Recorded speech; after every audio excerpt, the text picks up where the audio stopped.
दोस्तों, मुझे पता है आप सब लॉकडाउन में बोर हो रहे हैं, तो मैं आपकी बोरियत दूर करने के लिए लाया हूँ hello app, India's leading social media platform.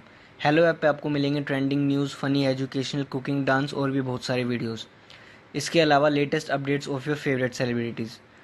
तो देर किस बात की है, अभी डाउनलोड करो हेलो ऐप और करें अपनी बोरियत का खात्मा।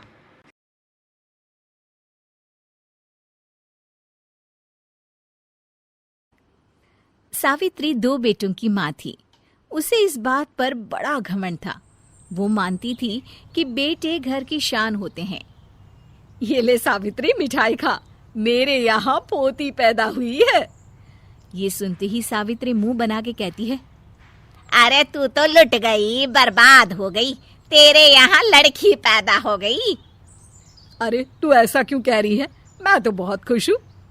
अरे जब तेरी पोती के पीछे तुझे खर्चे पर खर्चे करने पड़ेंगे ना, तब ये तेरी सारी खुशी गम में बदल जाएगी। पहले लड़की की पढ़ाई लिखाई का खर्चा, फिर उसकी शादी का खर्चा। अरे आजकल की शादियाँ कितनी महंगी हो गई है। गहने बनाओ, लाखों रुपए पानी की तरह बह जाते हैं। लड़कियां तो सिर्फ खर्चा करवाने के लिए ही पैदा होती हैं। इस तरह लड़कियों के प्रति अपने विचार व्यक्त करते हुए सावित्री ममता को लंबा चौड़ा भाषण देके चली जाती है। अब तो आप लोग इस कहानी में सावित्री देवी का पात्र अच्छी तरह समझ ही गए होंगे। कुछ समय बाद सावित्री की बड़ी बहू भी एक लड़की को जन्म देती है। फिर क्या था, सावित्री पूरा आसमान सर पर उठा लेती है। हे भगवान, ये तू मुझसे किस जन्म का बदला ले रहा है? अरे मैं तो मंदिर में रोज आकर तुझसे कहती तो थी कि मुझे एक पोता चाहिए, और तूने मुझे पोती दे दी। इतनी मिठाइयाँ और प्रसाद चढ़ाने का क्या फायदा हुआ? तभी सावित्री की बहू निशा कहती है, क्या माँ जी, आप भी इतनी सी बात पर नाराज हो गई हैं? देखिए तो आपकी पोती कितनी सुंदर है, बिल्कुल आप पर गई है। अरे चुप कर। तुझे 9 महीने इतने महंगे महंगे काजू बादाम फल फ्रूट खिलाने का फायदा क्या हुआ? मेरे तो सारे पैसे बर्बाद हो गए। ये सुन सावित्री का बड़ा बेटा अजय कहता है, माँ, तुम सिर्फ नाम के लिए 2020 में रहती हो। असल में तुम्हारा दिमाग सैकड़ों साल पुरानी सोच रखता है। आज के जमाने में लड़का और लड़की में कौन फर्क करता है। मैं तो बहुत खुश हूँ कि भगवान ने मुझे लक्ष्मी के रूप में बेटी दी है। लेकिन सावित्री पर अजय की बातों का कोई असर नहीं होता। नालायक, अपनी पत्नी की जबान बोल रहा है। मेरा बड़ा बेटा तो हाथ से गया। लेकिन सावित्री देवी हार मानने वाली नहीं थी। वो पोते की चाह में अपने छोटे बेटे विजय की शादी करवा देती है। कुछ समय बाद आखिरकार वो दिन आ ही जाता है जब सावित्री की छोटी बहू गर्भवती हो जाती है। सावित्री इतनी खुश हो जाती है कि वो बच्चे के जन्म से पहले ही सारे मोहल्ले में ढिंढोरा पीटने लगती है। ये क्या सावित्री, तू तो पोते के जन्म से पहले ही मिठाई बांट रही है।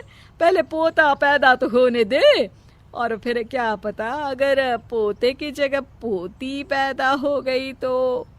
ये सुन सावित्री चिढ़ जाती है। अरे अपनी काली जबान मत चला। मेरी मिठाई खा के मेरा ही बुरा सोच रही है। बड़ी आई, ला मेरी मिठाई वापस कर। देख लेना, इस बार मेरे यहाँ पोता पैदा होगा, पोता। लेकिन ठीक इसका उल्टा होता है। सावित्री की छोटी बहू भी एक लड़की को जन्म देती है। सावित्री फिर से रोना धोना शुरू कर देती है और अपनी छोटी बहू को कोसते हुए भला बुरा कहने लगती है। देखते ही देखते ये सावित्री की रोज की आदत हो जाती है। एक दिन उसकी इस आदत से परेशान होकर विजय अपने भाई अजय से कहता है, भैया, माँ खुद एक औरत होकर हमारी बेटियों को पसंद नहीं करती, उल्टा उन्हें रोज कोसती रहती है। मुझे माँ की यह आदत बिल्कुल पसंद नहीं आती। अरे तू ठीक कहता है, मैं भी अब माँ से तंग आ गया हूँ।